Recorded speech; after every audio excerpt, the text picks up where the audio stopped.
ముఖ్యంగా నిన్న వైఎస్ఆర్సీపీ నాయకులు అలాగే ఎంపీ అవినాష్ రెడ్డి గారు మాట్లాడడం ఎట్లుందంటే దయాలు వేదాలు కొల్లించినట్టు.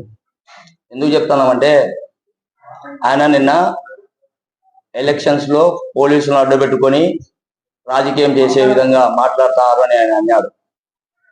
అవినాష్ రెడ్డి గారు 2005 ఎలక్షన్ మున్సిపల్ ఎలక్షన్ జరిగినాయి. మీరు అప్పుడు ప్రత్యక్ష రాజకీయాలలో లేరు. మీ పక్కనే మా అన్న సతీష్ రెడ్డి గారు కూడా ఉన్నారు, పక్కనే నీ బండిలో పక్కనే ఉన్నారు. నీకు తెలియకుంటే ఆయనను అడిగి తెలుసుకో. 2005లో ఏ రకంగా మీ గుండాలు మా యొక్క ఇళ్ల మీద దాడి చేసి నైట్ మమ్మల్ని పోలీసులకు చెప్పినప్పుడు మా సతీష్ రెడ్డి గారికి ఆ రోజుల్లో మేము ఫోన్ చేస్తే ఆయన్ను కూడా అరెస్ట్ చేసి పోలీస్ స్టేషన్లో షర్టు కూడా ఇప్పి ఆయనను కూర్చోబెట్టిన రోజులు ఆయనకు తెలుసు. ఆయన మా అన్నను అడగండి, మీకు చెప్తాడు పోలీసుల గురించి, అన్యాయం గురించి ఏం జరిగిందో, గతంలో మీరేం చేశారు. తర్వాత ముగ్గురాయి అంటున్నారు. ముగ్గురాయి సంబంధించినది ప్రజాధనం కొల్లగొడతారని అంటున్నారు. ఎక్కడ ప్రజాధనం? ఒక ప్రైవేట్ లీజుదారుల నుంచి ఒకరు ఇద్దరు మాకు సంబంధించిన లీడర్లు కార్యకర్తలు పనిచేసుకుంటున్నారు. పనిచేసుకునే దానికి అది ప్రజాధనం ఎందుకు అవుతుంది? లీజు ఉన్నది, గవర్నమెంట్ డబ్బు కడతారు, వాళ్ళు పనిచేసుకుంటారు. మీలాగా రౌడీజం చేసి లీజుదారులను మైనింగ్ ఓనర్లను చంపి ఎప్పుడు కూడా మా వాళ్ళు ముగ్గురాయి దోపిడీ చేయలే.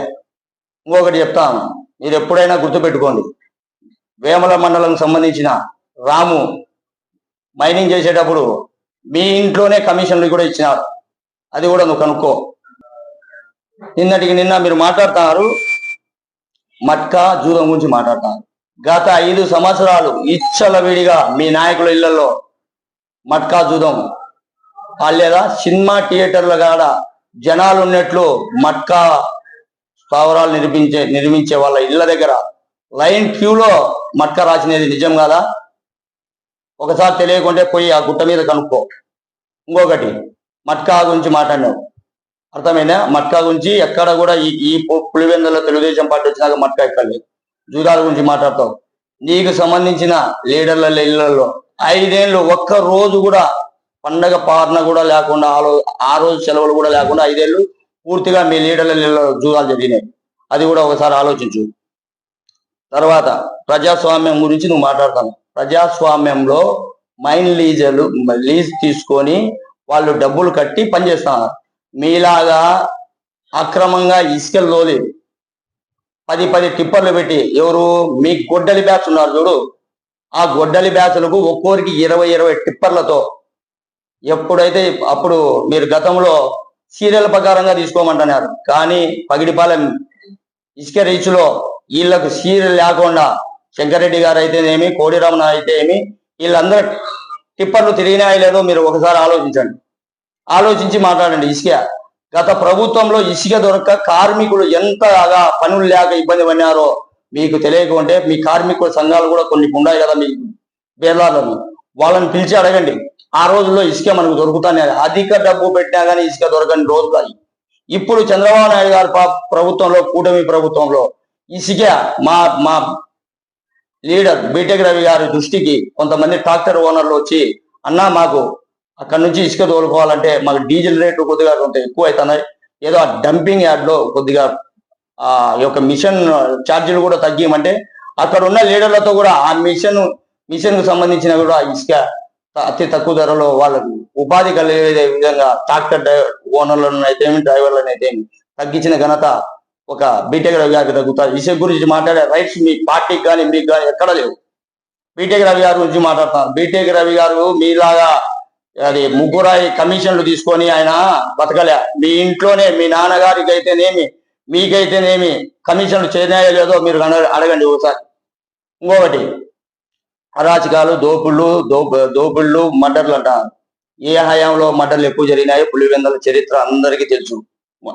అంతెందుకు మొన్న మీ చిన్న మీ గొడ్డలి బ్యాచ్ కాదు, మీ గొడ్డలి బ్యాచ్ ఎంత అరాచకంగా చంపింది తీయంగల కాడ అడిగినా ఎవరిని అడిగినా చెప్తారు. అంతేగాని మీ వాళ్ళు ఏందో సస్వర్లు అయినట్టు, మీరేందో ప్రజాస్వామ్యంలో ఈ రోజే పుట్టి పోలీసులతో నీట్గా పనిచేయించినట్టు మాట్లాడతారు. మొన్న 2019లో మా గవర్నమెంట్ పోయినాక 60 సీట్లు మీ రీడింగ్ లో ఉన్నాయి, 4-5 మా ఉన్నప్పుడు నా ఇంటి మీద పడి నీకు సంబంధించిన గుండాలు నా ఇంటి మీద పడి నా తమ్ముడిని ఇంట్లో ఉంటే పొడిచినేది నిజం కాదా? ఇదే అంటే మీ వాళ్ళంతా పూలు పట్టుకొని తిరిగినారా ఏమన్నా? ఖబర్దార్, మీరు నేర్పించిన గుణపాఠమే మీకు రాబోయే రోజుల్లో మున్సిపల్ ఎలక్షన్ నేర్పిస్తాం చూడండి. అది ఇంకోటి ఏంటంటే, ఎక్కడ చూసినా తెలుగుదేశం పార్టీకి బ్రహ్మరథం పడుతున్నారు. ఆయన సూపర్ 6 నిన్న ఏదో వాళ్ళు ఏదో ప్రోగ్రామ్ పెట్టి సూపర్ 6 సూపర్ ఫెయిల్ అని ఏదో కాంప్లైంట్ కాల్చడం జరిగింది. ఎక్కడ ఫెయిల్ అయినాడు చంద్రబాబు నాయుడు? ఎవరో చెప్పగలుగుతారు? ఉచిత గ్యాస్ చెప్పినాం, ఇచ్చినాం. తల్లికి వందనం చెప్పినాం, ఇచ్చినాం. ఫ్రీ బస్ ఇచ్చినాం, చెప్పినట్లు ఇచ్చినాం. పెన్షన్ ఇచ్చినాం. మీ తిన్న రైతులకు ఈ రోజు చూడండి, డిప్పు ఏ రోజైనా మీ జీవితంలో రైతులకు ఏమైనా మేలు చేసినారా? ఆ 5 ఏళ్లలో నీళ్లు ఇవ్వలేదు. నీళ్లు ఇవ్వలేకపోయినా 2014లో అప్పుడు ఉన్న గవర్నమెంట్ సతీష్ రెడ్డి గారు చంద్రబాబు నాయుడు గారు గారికి నీళ్లు తీసుకొచ్చినారు. అది కూడా తెలుగుదేశం పార్టీ ఇచ్చినదే కాదా? మీరు ఇచ్చినది కాదు. ఈ రోజు ఏందో నీళ్లు మేము తెచ్చినాం కాదు.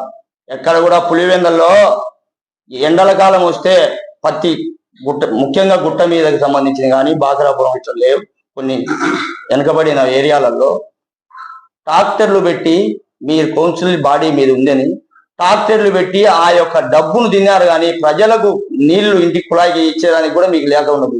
ఈ రోజు ఏమన్నా పులివెందల వేసవి కాలంలో ఒక్క ట్రాక్టర్ ఏమన్నా తిరిగిందేమో ఒకసారి నువ్వు తెలియకుంటే నీ దగ్గర కౌన్సిలర్లు, వాళ్ళు మాజీ కౌన్సిలర్లు ఉన్నారు కదా, ఒకసారి కనుక్కో. ఎంత ఖర్చు అయింది? నీకు పేపర్లు ఏమైనా పంపించమంటే రేపు కమిషనర్ ఆఫీస్ నుంచి నీ ఇంటికి కూడా పంపిస్తాం. ముందు గతంలో ఎంత ఖర్చు అయింది, ఇప్పుడు నీళ్ళకి ఎంత ఖర్చు అయింది కూడా. అంతేగాని ఊరికి ఆరోపణలు చేయడం, ఏంటంటే ఆరోపణలు చేయడం ఎవరు హర్షించరు.